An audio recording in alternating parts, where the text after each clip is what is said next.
আমি আপনাদের সকল সুযোগ সুবিধা দিয়েছি, মানে সকল রাজ্যবাসীকে যত ধরনের সুবিধা আছে আপনাদের দিয়েছি। যেমন ধরুন, যত ধরনের সিঁড়ি তত ধরনের সিঁড়ি প্রকল্প আমি আপনাদের দিয়েছি। আরও যত সিঁড়ি আছে আমি আমার ম্যানেজিং ডিরেক্টরের কাছে অনুমতি নিয়ে আর বাদবাকি সিঁড়িগুলো চালু করব।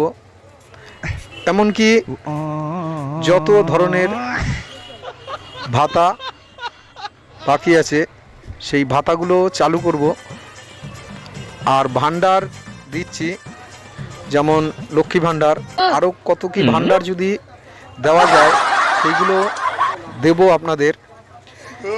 তাই দেখুন, আমি আজ আপনাদের কাছে ডবল মাইক নিয়ে ঘোষণা করছি, যাতে আপনারা পুরোপুরি বিশ্বাস করেন। এই কারণেই